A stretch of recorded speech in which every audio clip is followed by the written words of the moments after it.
నమస్కారం అండి. నేను డాక్టర్ పద్మలత, ఊపిరితిత్తుల వైద్య నిపుణురాలిని. మనందరం చూస్తున్నాం టీవీలో, చైనాలో షాపింగ్ మాల్స్ని తలపిస్తున్న హాస్పిటల్స్ గత 4-5 రోజుల నుంచి హ్యూమన్ మెటాన్యూమో వైరస్ కలకలం రేపుతుంది. మన భారతదేశం కూడా దాని మీద అప్రమత్తంగా ఉంది. ఈ హ్యూమన్ మెటాన్యూమో వైరస్ ఇండియాకు వస్తుందా, మళ్ళీ కోవిడ్ని తలపిస్తుందా అనే భయంతో ఉన్నారు. అయితే కోవిడ్ని తలపించకపోవచ్చు, కానీ ఇండియాకైతే రానే వచ్చింది. గంట క్రితం కర్ణాటకలో ఒక 8 months ఓల్డ్ బాబుకి ఈ వైరస్ సోకినట్టుగా వైరాలజీ నిర్ధారణ అయింది. 3 days బ్యాకే బాబు జ్వరం సోకాడు, న్యూమోనియాతో ఉన్నాడు, రికవర్ అవుతున్నాడు అని చెప్పి బులెటిన్ రిలీజ్ చేశారు. అయితే ఈ వైరస్ కోవిడ్ లాంటిదంటే అంత భయపడవలసిన అవసరం లేదు. సాధారణంగా పిల్లల్లో వచ్చే viral infections respiratory syncytial virus, అలాగే ఒక 10 to 12% ఈ హ్యూమన్ మెటాన్యూమో వైరస్ అని చెప్పి డాక్టర్లు అందరూ చెప్తూనే ఉన్నారు. ఇది కొత్తగా వచ్చింది కాదు. అయితే చిన్నపిల్లలు సాధారణంగా 5 years లోపు కానీ, లేదా 65 years పైబడిన వృద్ధులు కానీ ఈ వ్యాధికి గురైతే కొంచెం తీవ్రంగా ఉండే అవకాశాలు ఉంటాయి. అంటే కామన్ కోల్డ్ అంటే జలుబు, తలనొప్పి, జ్వరం, హెడేక్, బాడీ ఏక్స్, ఇలాంటి దగ్గు, ఇలాంటి వాటికి సాధారణంగా కామన్ కోల్డ్ వస్తుంది, వచ్చినప్పుడు లక్షణాలు.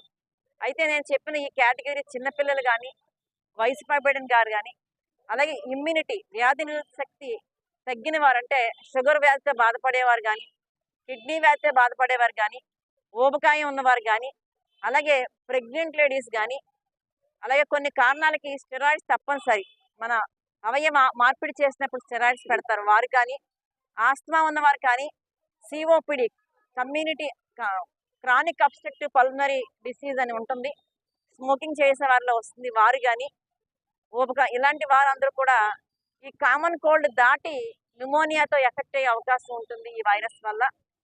అయితే దీనికి మందు లేదు, వ్యాక్సిన్ లేదు. కామన్ కోల్డ్కి వాడే పారాసిటమాల్ అండ్ కోల్డ్కి వాడే మాత్రలు దీనికి వాడతారు. అయితే గతానికి ఇప్పటికీ తేడా ఏమిటంటే, కోవిడ్ అవుట్ బ్రేక్ వచ్చినప్పుడు చైనా 2 వారాల పైబడి ఆ డిసీజ్ని దాచిపెట్టింది, గుప్పిట్లో మూసి ఉంచింది. యావత్ ప్రపంచం కూడా దాని పర్యవసానాన్ని అనుభవించాం. అయితే ఇప్పుడు మాత్రం చైనా గోప్యత పాటించకుండా ఒక రకమైన ట్రాన్స్పరెన్సీని మెయింటైన్ చేస్తుంది. అంతవరకు మనం సంతోషించాలి. అయితే ఇండియాలో కర్ణాటకలో ఈ వ్యాధి సోకిన విధంగా చిన్నపిల్లల్ని మనం చాలా సేఫ్గా చూసుకోవాలి, బయటికి వెళ్లకుండా. నేను చెప్పిన రిస్క్ ఫ్యాక్టర్స్ ఉన్నవారు కూడా వీలైనంత వరకు అవసరం లేకుండా బయట తిరగకూడదు. ఈ వైరస్ RT-PCR టెస్ట్, అంటే కామన్ కోల్డ్ ప్రతిదానికి RT-PCR టెస్ట్ చెయ్యక్కర్లేదు, ప్రతిదీ కూడా ఈ వైరస్ అని భయపడక్కర్లేదు. ఇంట్లోనే ఉండి పారాసిటమాల్ మాత్రలు, కోల్డ్ మాత్రలు వేసుకుంటే సరిపోతుంది.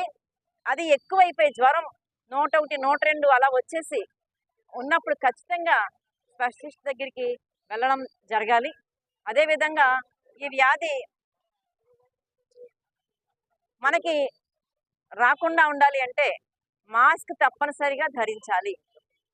తర్వాత మనం గవర్నమెంట్ నిందించో లేకపోతే ఇంకొకరు నిందించే కంటే రాకుండా prevention is better than cure కాబట్టి, అంటే మన చెయ్యి చాపితే ఎంత దూరం ఉంటుందో అంత దూరం ఒక మనిషికి డిస్టెన్స్ మెయింటైన్ చేస్తే ఈ రిస్క్ ఫ్యాక్టర్స్, ఎందుకంటే ఇండియాలో చాలా మందికి డయాబెటీస్ ఉంది కాబట్టి ఎవ్రీబడి ఈజ్ రిస్క్ ఫ్యాక్టర్ అని చెప్పొచ్చు.